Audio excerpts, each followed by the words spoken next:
नमस्कार। आज मैं आपके सामने एक और घटना मेरठ की लेकर आया हूँ जब मैं एसएसपी मेरठ पोस्ट था। ये घटना क्या है? ये एक ऐसी रिकवरी थी जिससे मैं और मेरे साथ मेरे जो अधिकारी थे उस समय मेरठ पुलिस में, सबकी आंखें खुली रह गईं। आप जानते हैं कि पश्चिमी उत्तर प्रदेश में मेरठ, मुजफ्फरनगर और बुलंदशहर, उसके बाद फिर उधर बागपत, यहाँ पर क्राइम ज़्यादा है, ऑर्गेनाइज्ड क्राइम बहुत ज़्यादा है, बात बात पर गोली मार देना। और जब मैं मेरठ में था तो कभी कभी एवरेज एक दिन में 4 से 5 भी हत्याएं हुआ करती थी। और ये कोई नई बात नहीं है कि ये इन हत्याओं की संख्या कभी कभी बहुत ज़्यादा हो जाया करे। वहाँ पर तैनात पुराने जो एसएसपीज़ हैं वो बताते हैं कि किस तरह से सवेरे से शाम तक केवल हत्या के घटनास्थल पर दौड़ते दौड़ते समय निकल जाता था। ज़्यादातर हत्याएं वहाँ पर स्मॉल फायर आर्म से होती थीं, और जब रिकवरी होती थी, जब लोग पकड़े जाते थे तो ये कट्टे हुआ करते थे। ऐसा ही एक वाकया हुआ 2018 में 1 अगस्त को। सरधना थाने के इंस्पेक्टर दिलीप सिंह ने मुझे फ़ोन किया शाम को। उन्होंने कहा, साहब यहाँ सरधना में भामौरी के जंगल में एक इल्लीगल आर्म्स की बड़ी फैक्ट्री चलाई जा रही है, जिसकी बिल्कुल पुख्ता सूचना मेरे पास है। मेरी मजबूरी ये है कि अगर मैं थाने की फ़ोर्स लेके जाऊंगा तो निश्चित रूप से उनको सूचना हो जाएगी और हमारे हाथ कुछ नहीं आएगा। सामान हो सकता है बने बनाए कट्टे और कुछ सामान हमारे हाथ आ जाए, लेकिन इससे कुछ नहीं होगा जब तक कि अभियुक्त पकड़े न जाएं। मैंने कहा, क्या चाहते हो? उसने कहा, साहब हमें हेडक्वार्टर से पीएसी, कम से कम 2 प्लाटून पीएसी दे दी जाए, और वहीं के जो क्राइम ब्रांच के इंस्पेक्टर, सब इंस्पेक्टर या जो अच्छे हों फील्ड वर्क में, उनको भेज दिया जाए। आसपास के थानों से भी फोर्स लेना ठीक नहीं है, पता नहीं किसका कहाँ संबंध हो। उसकी बात प्राइमा फेसी ठीक लग रही थी, और मैंने उससे कहा कि आपने क्या एसपीआरए, इफेक्टिव एसपीआरए था वहाँ राजेश कुमार, या सीओ से इस सिलसिले में बात की? उन्होंने कहा, सब बात की, और उनको भी बताया कि ये इस तरह की समस्या है कि इसमें ज़रा सा भी सूचना लीक होगी, क्योंकि थाने से दूर था, बड़ी सी बाग थी और उसके चारों तरफ जंगल था। वहाँ पर होने की सूचना इंस्पेक्टर दिलीप सिंह बता रहे थे। राजेश से मैंने बात की, कितनी फोर्स चाहिए आप भी असेस करके बताइए। इंस्पेक्टर है, पता नहीं उसका असेसमेंट अगर गलत हो जाए। और जैसा कि वो बता रहा है कि बहुत बड़ा कारखाना है जहाँ पर कट्टों का निर्माण किया जा रहा है। राजेश ने भी थोड़ी देर बाद असेस करके बताया कि सर बिल्कुल सही है, सरथना थाने की पुलिस या आसपास के थानों की पुलिस को की मदद न ली जाए, बल्कि शहर के थानों से आप पुलिस भेज सकते हैं। ये पुलिस बल मैंने और पीएसी रवाना कर दी। एसपीआरए जो एसपी ग्रामीण हैं वो थाने पर रहे, और इंस्पेक्टर से कहा गया कि आप इस तरह से रेड ऑर्गेनाइज करिए कि इनमें से आदमी न जाने पाएँ, ताकि ये कहाँ सप्लाई हो रहा है या इसके पीछे क्या कारण है, इसका सही सही पता लगाया जा सके। ऐसा ही हुआ, और रात में करीब 12 बजे उस जंगल को अच्छे से घेरा गया। बड़ा घुप अंधेरा था, और लाइट जलाना यानी टॉर्च जलाना वो खतरे से खाली नहीं था कि टॉर्च या आदमी की आहट मिलते ही जो अपराधी थे या जो ये फैक्ट्री चला रहे थे उनके भाग जाने का खतरा था। करीब 12:30 बजे रात में वहाँ से लोगों के भागने की आहट मिलने लगी कि कुछ लोग निकल निकल कर भाग रहे हैं। जीरोइंग की गई, नज़दीक घेरा और नज़दीक किया गया, और एक एक करके 5 लोग पकड़ लिए गए।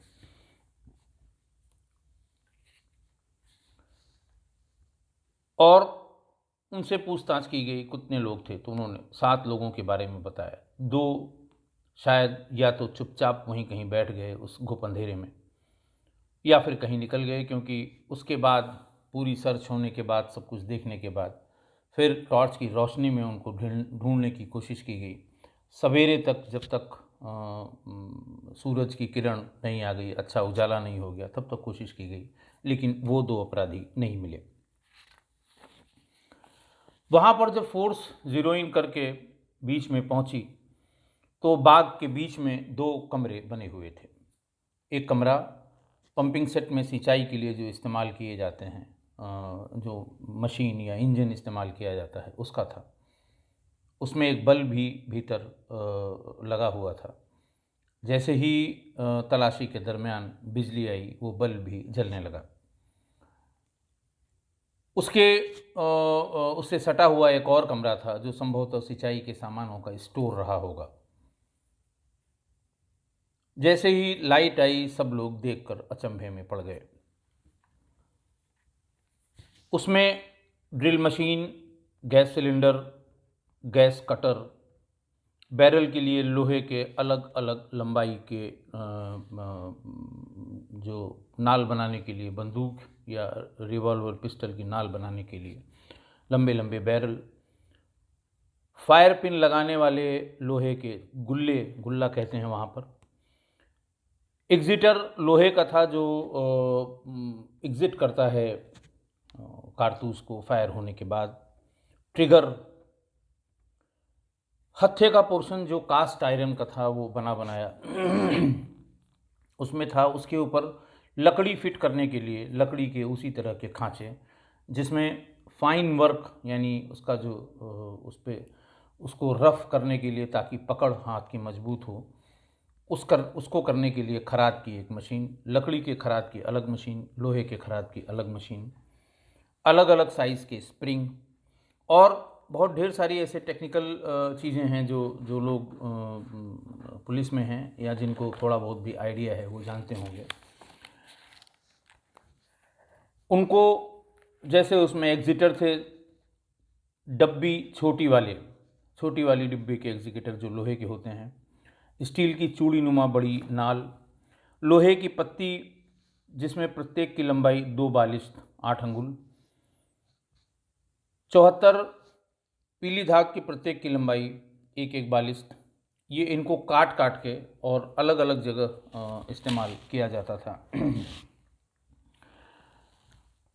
लकड़ी के बड़े बड़े फट्टे, जिसमें खांचे कटे हुए, आरी, बिजली का तार, दुछैनी, प्लास, पेंचकस और गैस सिलेंडर, जैसा मैंने आपको पहले बताया।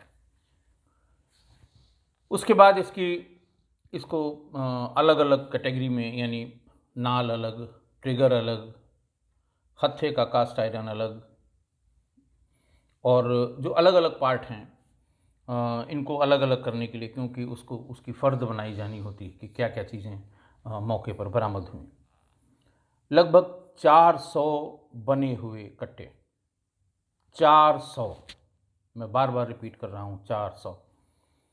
और लगभग इतने ही कट्टों के बनाने का पार्ट्स, यानी उसको अगर 400 कट्टों को कहीं इस्तेमाल करना हो या वहाँ से ले जाना हो, तो 1 घंटे में उन सारे पार्ट्स को जोड़ के कट्टे तैयार कर लिए जाएंगे। इन कट्टों में अद्धी, 2 नाली, 1 नाली और इन सब के बनाए जाने के पार्ट भी थे।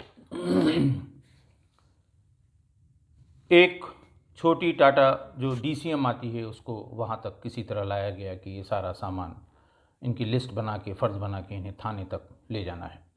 मैं भी इसके बाद आपको एक छोटा सा वीडियो मुझे मिल गया है मेरठ में, एएनआई के जो रिपोर्टर हैं रवि, उनके पास पड़ा हुआ था। किसी दिन मैंने उनसे जिक्र किया था, तो उन्होंने वो वीडियो जो अपनी खबर के लिए उन्होंने शूट किया था, वो वीडियो हमें भेजा था, और मैं चाहूँगा आप लोग देखें। कहने में ये आसान है कि साहब 200 कट्टे मिले, 400 कट्टे मिले और इस तरह से, लेकिन आप देखेंगे तो आपकी भी आँखें वैसे ही खुली की खुली रह जाएंगी जैसे हम लोगों की हो गई थी। इसमें कुल 5 लोग गिरफ्तार हुए मौके पर गिरफ्तार हुए। साइड वाले कमरे की मशीनें, खराद मशीनें चल रही थीं। फायरिंग पिन जो जो तैयार कट्टे थे उनमें फायरिंग पिन लगी हुई थी और करीब करीब 500 के आसपास फायरिंग पिन और थी। यानी अगर आप बने हुए कट्टे और जो असेंबल करके कट्टे तैयार किए जाएं तो लगभग 900 कट्टों को आप 1-2 घंटे में अगर आपको आवश्यकता हो तो आप ले जा सकते हैं। इनकी मैन्युफैक्चरिंग का पूछा कि भाई एक दिन में लगभग आप लोग सारे लोग काम करेंगे तो कितने कट्टे बना लेते हैं। एक दिन में 12 से 15 कट्टे वो बना लेते हैं। जो पकड़े गए उनकी क्रिमिनल हिस्ट्री भी थी। Farman son of Irfan, resident of Ruhasa, थाना Daurala, Meerut. Dinesh Thakur son of Surajmal, resident of Bhamauri, थाना Sardhana, Meerut. Inam son of Salimuddin Saifi, son of Aaro, Mohammad Islam, मोहल्ला इस्लाम नगर, थाना खतौली, मुजफ्फरनगर।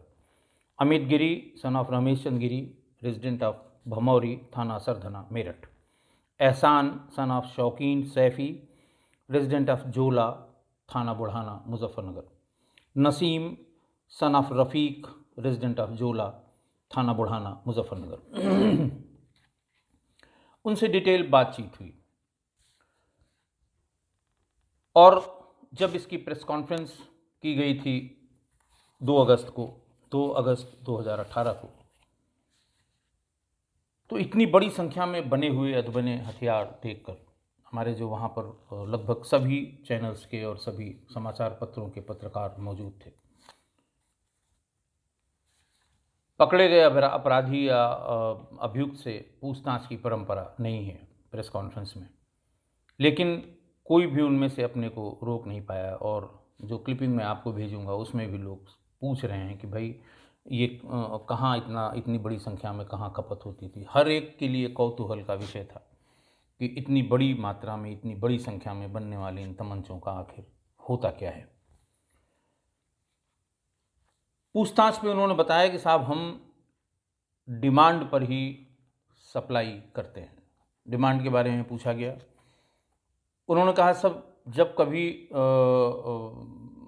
हमें कट्टा सप्लाई करने के लिए कहा जाता है हम 50 से कम कट्टों का ऑर्डर नहीं लेते। आप देखिए बिल्कुल कॉरपोरेट, बिल्कुल सरकारी जो फैक्ट्रीज़ होती हैं उस तरह का सिस्टम इन लोगों ने बना रखा है कि हम 50 से कम कट्टों का ऑर्डर नहीं लेते। 50 से 100 के बीच के ही कट्टों का हम ऑर्डर लेते हैं। नंबर 2, हम कभी बाहरी आदमी को कोई कट्टा नहीं बेचते। अगली बात जो उन्होंने इम्पोर्टेंट बताई कि साहब हम सिंगल कट्टा कभी किसी को नहीं बेचते। हम किसी को अलाउ नहीं करते कि वो यहाँ तक आए और हमसे एक कट्टा ले जाए। हमने अलग अलग इलाकों के लिए अपने सेल्समैन और एजेंट बना रखे हैं। प्रेस कॉन्फ्रेंस में ही उनसे पूछा गया किस किस इलाके के लिए कौन कौन एजेंट हैं। उन्होंने बिल्कुल बेबाकी से बताया Dinesh Thakur, Amit Giri, Pradeep son of Chandrapal, Afzal son of Hasan, Sikandarpur, Mirapur, Muzaffarnagar.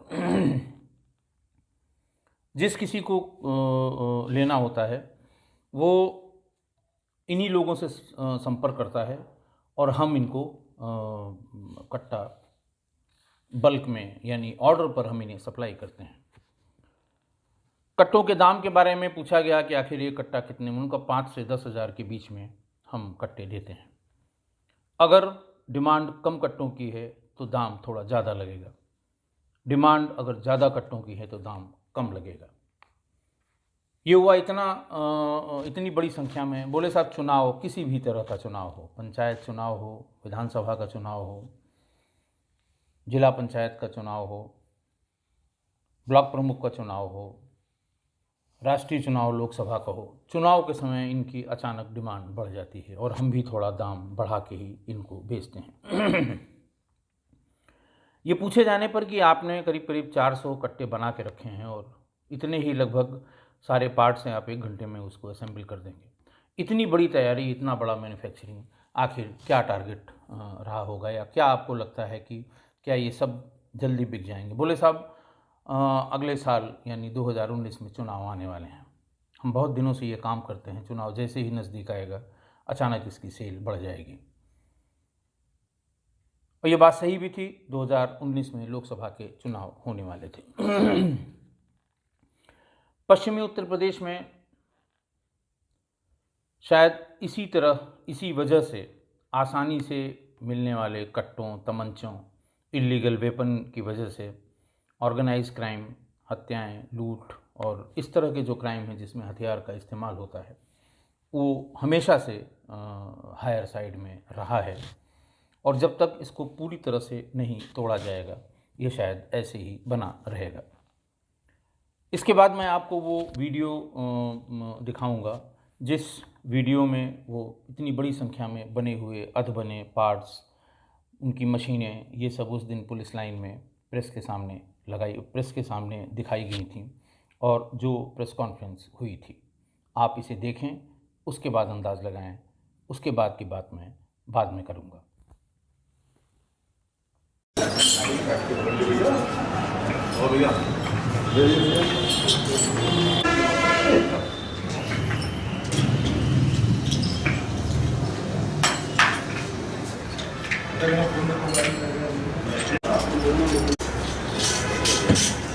भाई इसी के बगल में बिछा दो, अगर नहीं जगह हो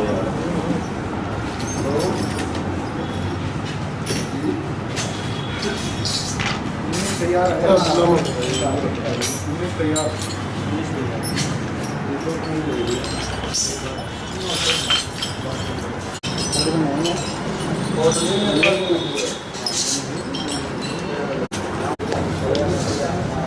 हुआ।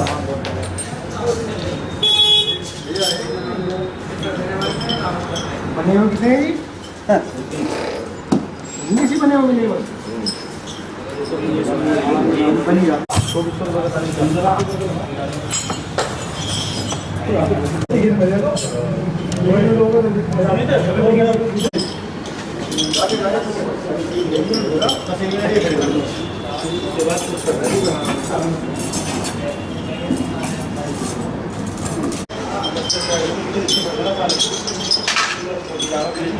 के रोड को मेरे घर आना नहीं बेटा, जब हाथ पीछे करो बेटा बेटा। हाँ बस बढ़ रहा हूँ मैं। तो हो गई यार, ये तो हो गए बनाना थे कहीं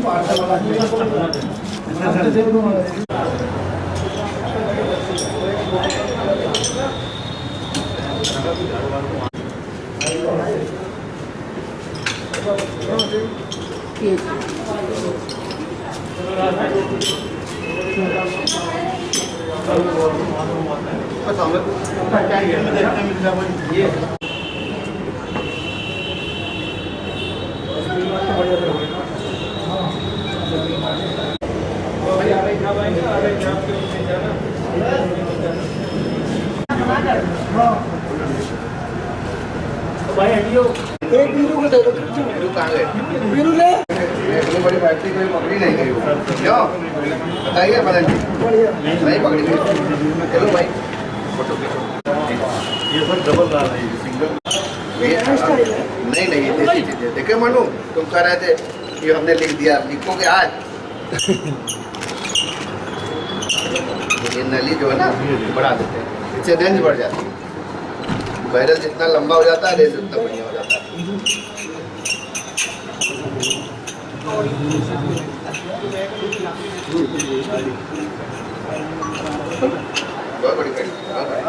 बहुत बढ़िया काम किया।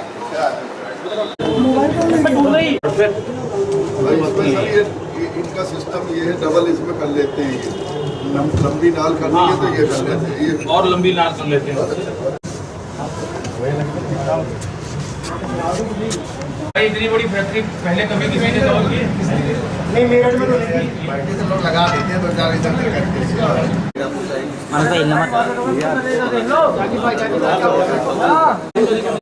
स्टार्ट करें तो सर एक मिनट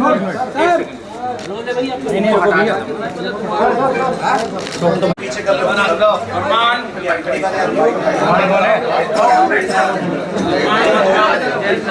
दिनेश ठाकुर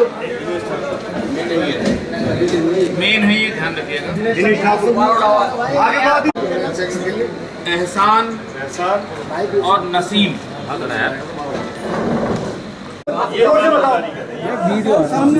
मैंने वो ये बताया कि इतना बड़ा जो आपको ऑर्डर मिला था कहाँ से मिला था, किसने दिया है? बता दो बना पाए थे। कौन कब से तुम लोग इस फैक्ट्री को चला रहे थे? 1.5 महीने में कैसा सर एक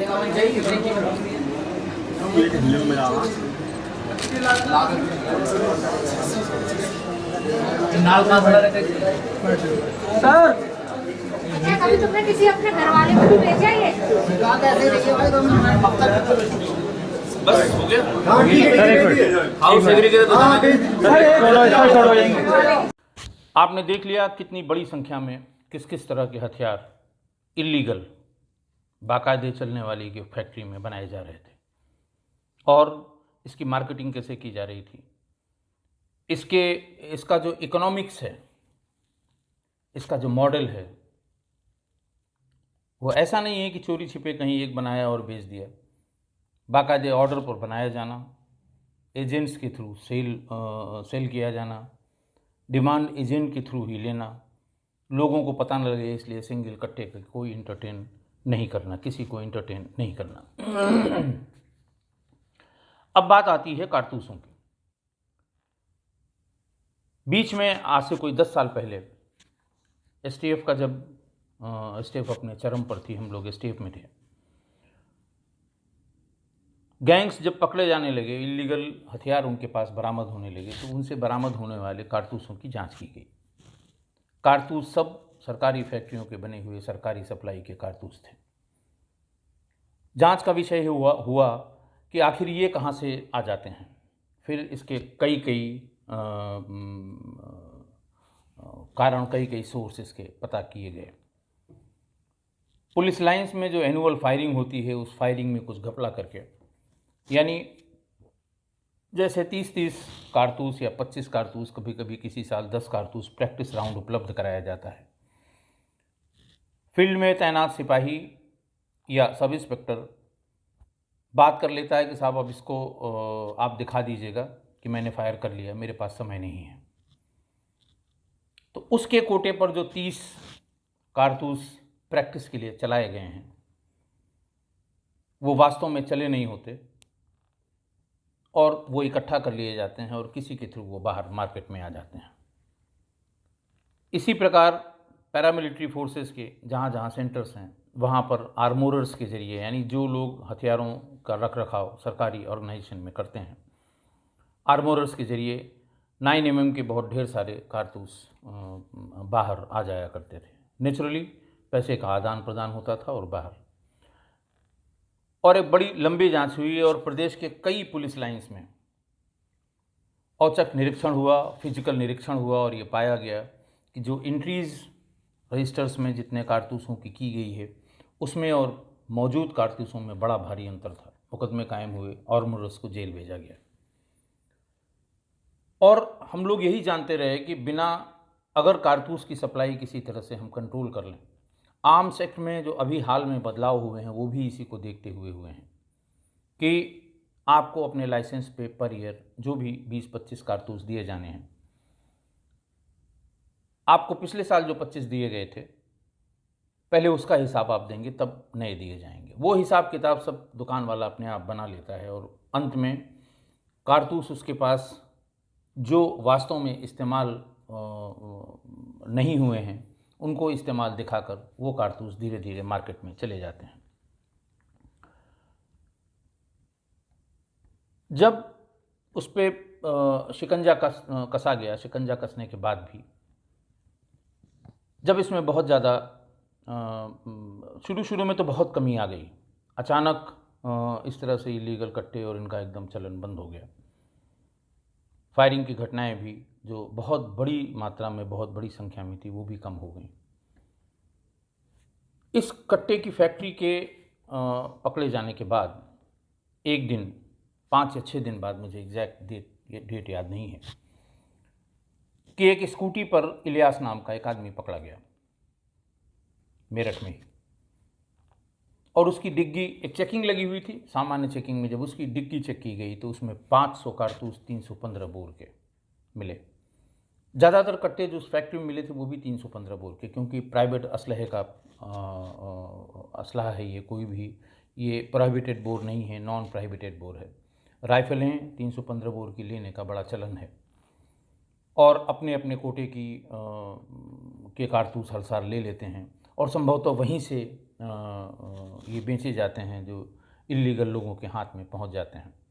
इसी को कंटेन करने के लिए इसके कि आपने कहाँ इस्तेमाल किया, कितना इस्तेमाल किया, नए वाले आर्म्स एक्ट में जो अभी संशोधन हुआ है उसमें इसका बड़ा डिटेल्ड प्रोविज़न है ताकि इसके लीकेज को, इसके प्रिविलेज को रोका जा सके। इलियास पकड़ा गया और जब चेकिंग हो रही थी उसके साथ उसका एक साथी जिया जिसका नाम था वो वहाँ से भाग गया। जब ये 500 कारतूस को देखा जाने लगा तो वो जो ओरिजिनल कारतूस होते हैं फैक्ट्री के, उससे थोड़ा अलग दिखाई दिया। अच्छी और बहुत अच्छी वाली पूछताछ के बाद उसने बताया कि ये कारतूस पश्चिमी उत्तर प्रदेश के ज़िलों जहाँ पर पीतल का बहुत अच्छा काम होता है वहाँ से वो 40 रुपये में लाता है और 80 रुपये में यहाँ बेचता है उसे। वो कारतूस 315 बोर के जिसे हम लोगों के लिए मोगालता था कि ये सिर्फ सरकारी फैक्ट्रीज़ में, सरकारी इस्टेब्लिशमेंट में ही तैयार होते हैं और बिना इनके कट्टों का इस्तेमाल संभव नहीं है, वो बने हुए कारतूस, इल्लीगल बने हुए कारतूस, सरकारी फैक्ट्रीज़ के बाहर बने हुए, इल्लीगल फैक्ट्रीज़ में बने हुए कारतूस। पहले तो ये लगा शायद कि ये ऐसा हो सकता है कि ये काम न करें, लेकिन उसको ट्राई भी किया गया। बिल्कुल जैसा ओरिजिनल कारतूस काम करता था वैसा ही कारतूस ये भी काम कर रहा था।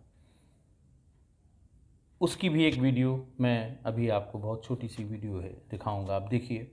यानी कारतूस भी इल्लीगल, अलग से शस्त्र फैक्ट्री में बनाया गया, इल्लीगल फैक्ट्रीज़ में, और तमंचा भी। शायद इसी वजह से जहाँ जहाँ जो इसके पेरीफेरी के ज़िले हैं वहाँ पर इन शस्त्रों के प्रयोग से बड़ी बड़ी हत्याएं हुई, बड़ी बड़ी डकैतियाँ और लूट हुई। आपका देखना या आपको बताना इसलिए ज़रूरी था कि आप भी देखें कि समाज में किस किस तरह के लोग हैं और थोड़े से फ़ायदे के लिए, थोड़े से पैसे के लिए वो किस तरह से सब कुछ ताक पर रखकर इस तरह के हथियारों का निर्माण कर रहे हैं। आज बस इतना ही, बहुत बहुत धन्यवाद। हो सकता हो या हुआ हो ये कहना तो उचित नहीं है, लेकिन नेचुरली ये अपराधी ही इस्तेमाल करेंगे। नंबर 2 की पिस्टल, कट्टे और ये नंबर 2 के कंटीमेट कारतूस, ये तो इस्तेमाल अपराधी ही करेंगे। अब वो अपराध किस तरह का अपराध है, किस तरह के अपराधी हैं, अब वो हम ये नहीं कह सकते कि इसका इस्तेमाल चुनाव में किया जाना था या किया जाएगा आगे आने वाले चुनाव में, लेकिन निश्चित रूप से अपराध में किया जाएगा। तो ये अपराधियों तक इस कारतूस की सप्लाई को रोकने के लिए आवश्यक है कि जहाँ ये मैन्युफैक्चरिंग कर रहे हैं, जहाँ ये बना रहे हैं, जहाँ इसकी यूनिट उसको पकड़ें, जो हमारे लिए चैलेंज है और टीमें गठित की गई हैं, हम इस दिशा में काम कर रहे हैं।